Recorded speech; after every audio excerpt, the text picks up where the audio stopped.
हम लोग इस वीडियो में पढ़ेंगे क्लास 8 की एनसीईआरटी बुक का चैप्टर नंबर 6। चैप्टर का नाम है कंबशन एंड फ्लेम। तो आइए स्टार्ट करते हैं इस चैप्टर को। We use different kinds of fuels for various purpose at home, in industry and for running automobiles. हम लोग जो हैं अपने घरों में, इंडस्ट्रियों में और ऑटोमोबाइल्स में अलग अलग प्रकार के फ्यूल्स का इस्तेमाल करते हैं।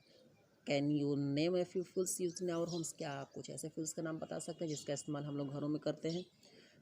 Can you name a few fuels use in trade industry? कुछ ऐसे फ्यूल्स का नाम बताना है जिसका इंडस्ट्री में हम लोग इस्तेमाल करते हैं। What fuels are use for running automobiles? हम लोग चलती हुई गाड़ियों में कौन सा फ्यूल्स इस्तेमाल करते हैं। Your list will contain fuels like cow dung, wood, coal, charcoal, petrol, diesel, compressed natural gas etcetera. है कि आप इन लिस्टों में जो घरों में इस्तेमाल होने वाले फ्यूल्स है या इंडस्ट्री में इस्तेमाल होने वाले फ्यूल्स हैं या ऑटोमोबाइल्स में जो फ्यूल इस्तेमाल होता है उनकी लिस्ट बनाएंगे तो आपकी लिस्ट में ये सारे जो है शामिल हो सकते हैं जो दिया है। Wood, coal, charcoal, petrol, diesel, CNG etcetera. You are familiar with the burning of a candle? आप एक मोमबत्ती के जलने से तो परिचित होंगे ही। What is the difference between the burning of a candle and burning of a fuel like coal? एक मोमबत्ती के जलने में और एक कोयले के जलने में दोनों में क्या अंतर है? Maybe you were able to guess right. शायद आप जो है सही गेस किए होंगे। Candle burns with a flame whereas coal does not. Candle जो है जलता है तो फ्लेम के साथ जलता है, ज्वाला के साथ जलता है, उसमें से लौ निकलती है, जबकि कोयले में ऐसा नहीं होता है। Similarly you will find many other materials burning without flame. बिल्कुल इसी तरह आप पाएंगे कि बहुत सारे मटेरियल जो बिना फ्लेम के जलते हैं। Let us study the chemical process of burning and the types of flame produce during this process. ये हम लोग जो है जो बर्निंग का केमिकल प्रोसेस है उसके बारे में अध्ययन करते हैं और फ्लेम्स के टाइप्स के बारे में। अब इसमें आगे what is the combustion? Combustion क्या है? Recall the activity of burning of magnesium ribbon performed in class 7। आप याद कीजिए क्लास 7 में एक्टिविटी में जो है मैग्नीशियम रिबन को आकर आपने एक्टिविटी किया हुआ है। We learn that magnesium bonds to form magnesium oxide and produce heat and light. हम लोग सीख चुके हैं मैग्नीशियम जो है वो जलकर मैग्नीशियम ऑक्साइड बनाता है और उसमें से हीट और लाइट निकलती है। We can perform a similar activity with a piece of charcoal. हम लोग इसी एक्टिविटी को मैग्नीशियम रिबन के जगह पर चारकोल से कर सकते हैं। Hold the piece with a pair of tong and burning it near the flame और अ कैंडल बर्नस बर्नर। यह कि एक चिमटी की सहायता से चारकोल को पकड़ लेंगे और उसको कैंडल के फ्लेम के पास जलाएंगे या बर्नर्स के पास लाकर उसको जलाएंगे। What do observe? तो जलाएंगे तो हम इसमें क्या ऑब्जर्व करेंगे? We find that charcoal burn in air. हम लोग ये पाते हैं कि जो चारकोल है वो हवा में जलता है। We know that coal too burns in air producing carbon dioxide, heat and light. ये हम लोग भी जानते हैं कोल जो है ये भी हवा में जलता है और जलने के बाद कार्बन डाइऑक्साइड, हीट और लाइट प्रोड्यूस करता है। A chemical process in which substance react with oxygen to give a heat is called combustion. एक ऐसा केमिकल प्रोसेस जिसमें सबस्टेंस जो ऑक्सीजन के साथ रिएक्ट करके हीट प्रोड्यूस करता है, हीट देता है, उससे कहा जाता है combustion. The substance that undergoes combustion is said to be combustible. एक जो सबस्टेंस कंबशन के दौरान जलता है उसे कम्बस्टिबल सबस्टेंस बोला जाता है। हिंदी में इसको बोला जाता है कम्बस्टिबल को दहनशील, यानी ऐसा मटेरियल जिसको जलाने पर जले। It is also called a fuel. इसे फ्यूल भी कहा जाता है।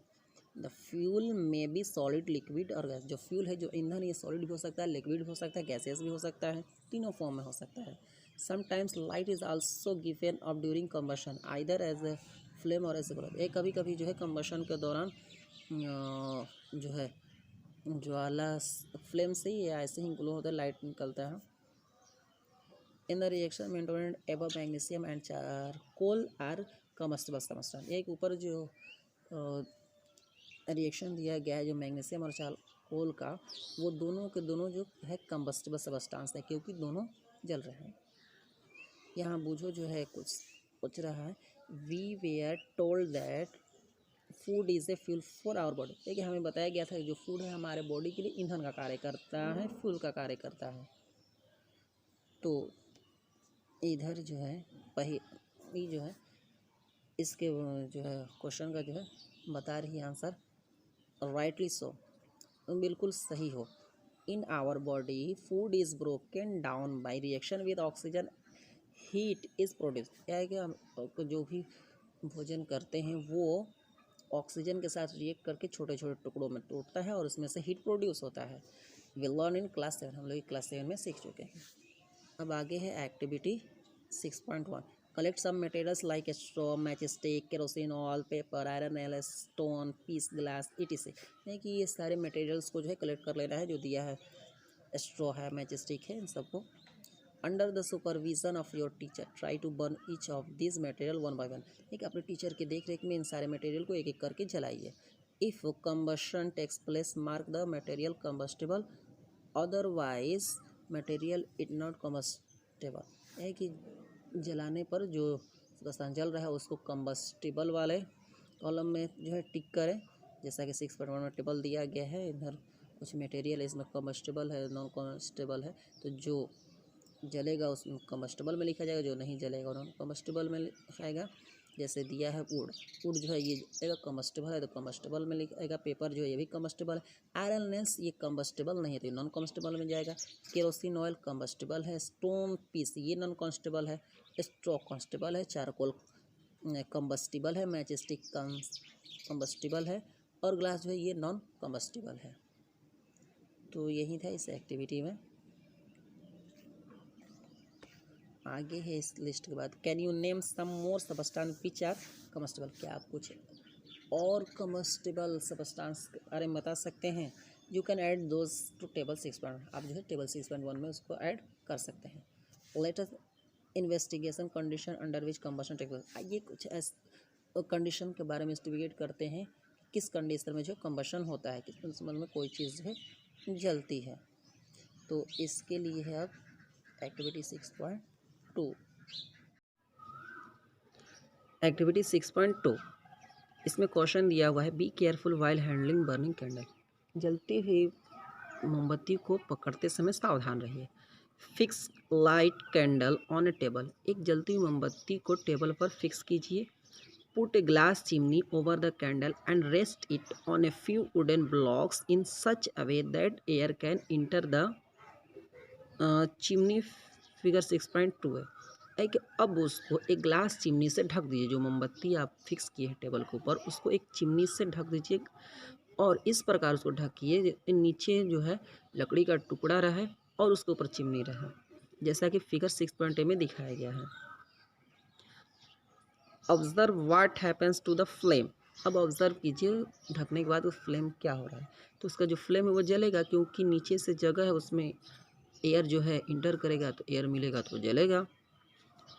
उसके बाद है फिर आगे, now remove the blocks, let the chimney rest on the table. Figure 6.2 पे अब दिया जो ब्लॉक है लकड़ी वाला जो टुकड़ा है उसको हटा लीजिए और चिमनी को टेबल पर रख दीजिए, जैसा कि फिगर 6.2 में दिखाया गया है। Again observe the flame. फिर जो है फ्लेम को ऑब्जर्व कीजिए क्या हो रहा है, उसमें जो है वो जल रहा है अच्छे से या नहीं जल रहा है। जब हम लकड़ी के टुकड़े को हटा लेंगे तो फ्लेम जो है ग्लास जो है टेबल पर आ जाएगा, तो नीचे से उसको एयर नहीं मिलेगा। एयर नहीं मिलेगा तो वो आसानी से जलेगा नहीं। Finally put a glass plate over the chimney. अब लास्ट में जो है फाइनली ये जो है चिमनी के ऊपर एक ग्लास प्लेट रख देना, उसको ढक देना ग्लास प्लेट से। फिर उसके बाद ऑब्जर्व करना है फ्लेम को। जब ऊपर से ढक देंगे उसको और नीचे से भी ऑक्सीजन नहीं मिल रहा है, एयर उसको नहीं मिल रहा है, तो वो जो है बुझ जाएगा, कैंडल जलेगा ही नहीं। What happens in 3 cases. इन तीनों में क्या होगा? Does the flame flicker off. क्या फ्लेम जो है वो फ्लिकर ऑफ हो जाएगा? Does it flick does it flicker and give smoke. क्या वो फ्लिकर हो रहा है और स्मोक दे रहा है? Does it burn unaffected. क्या वो बिना किसी प्रभाव के जलते जा रहा है? Can you infer anything at all about the role played by air in the process of burning. क्या आप निष्कर्ष निकाल सकते हैं कि जो प्रोसेस ऑफ बर्निंग है, जो दहन की क्रिया है, उसमें किसी भी प्रकार का एयर का जो है वो रोल है कि नहीं?